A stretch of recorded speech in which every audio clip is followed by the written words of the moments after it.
इतिहास में कई तानाशाहों के नाम दर्ज हैं, पर कुछ नाम ऐसे होते हैं जो सिर्फ नाम नहीं बल्कि खौफ का दूसरा नाम बन जाते हैं। ईदी अमीन, युगांडा का कसाई। ये कहानी सिर्फ सत्ता की भूख की नहीं है, ये उस हैवानियत की कहानी है जिसने एक पूरे देश को, उसके लोगों को अपने घुटनों पर ला दिया था। ईदी अमीन के बारे में किस्से तो बहुत हैं, एक से बढ़कर एक खौफनाक। लेकिन एक ऐसा सवाल है जो आज भी सुनने वालों की रूह कंपा देता है। क्या वो वाकई इंसानी गोश्त खाता था? ये सवाल हमें उसके दौर के उस सबसे काले, सबसे गहरे कोने में ले जाता है, जहां सच क्या है और अफवाह क्या, ये पहचानना मुश्किल हो जाता है। चलिए आज इस राज से पर्दा उठाने की कोशिश करते हैं। किसी भी राक्षस की कहानी को समझने के लिए उसकी जड़ों तक पहुंचना जरूरी होता है।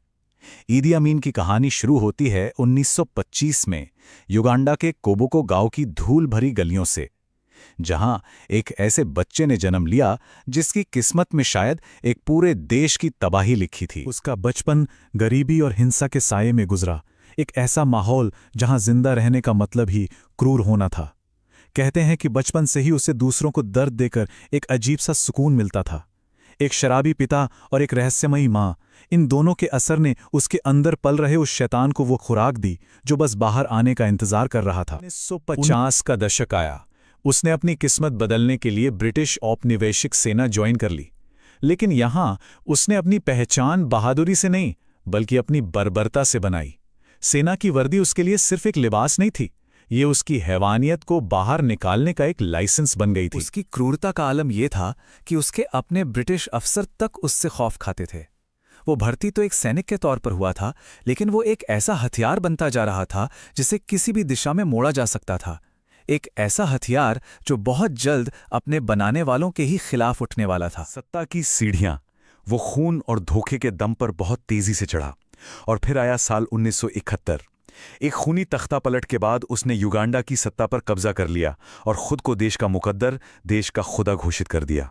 बस उस एक रात ने युगांडा का भविष्य हमेशा हमेशा के लिए बदल कर रख दिया।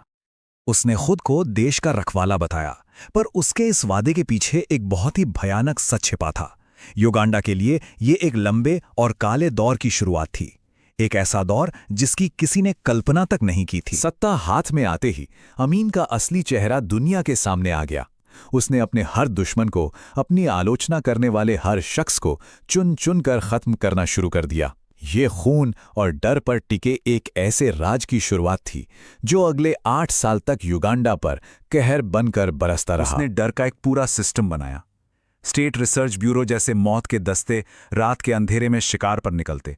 दरवाजों पर दस्तक होती और जिसे भी घर से उठाया जाता वो फिर कभी लौटकर नहीं आता था।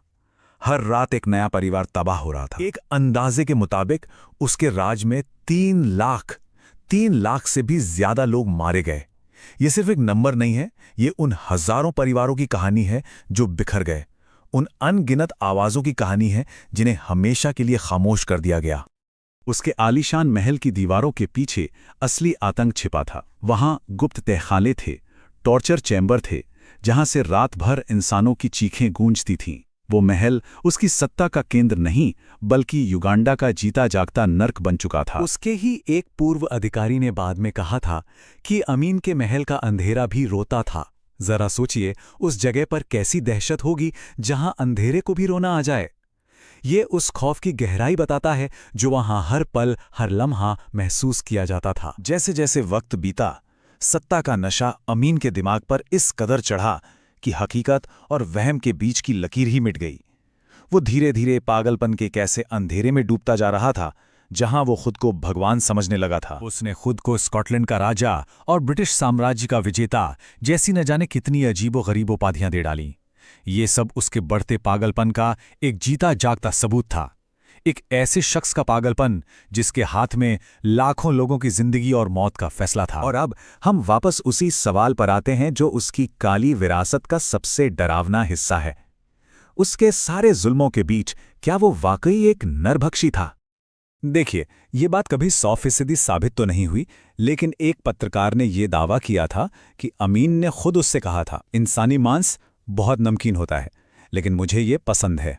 ये एक ऐसा बयान है जिसकी सिर्फ कल्पना करने से ही रूह कांप जाती है। ये सच था या सिर्फ उसे और बदनाम करने के लिए फैलाया गया झूठ, कोई नहीं जानता, लेकिन उसके यातना गृहों से मिले इंसानी शरीर के अंग और हजारों गायब हुए लोगों की कहानियां इस खौफनाक मिथक को और भी ज्यादा भयानक बना देती हैं। लेकिन हर जुल्म का, हर जालिम का अंत होता है। 8 साल के उस खूनी और पागलपन भरे राज के बाद अब ईदी अमीन के आतंक का साम्राज्य ढहने वाला था। जो डर उसने पूरी दुनिया में फैलाया था, वही डर अब उसे घेरने लगा था।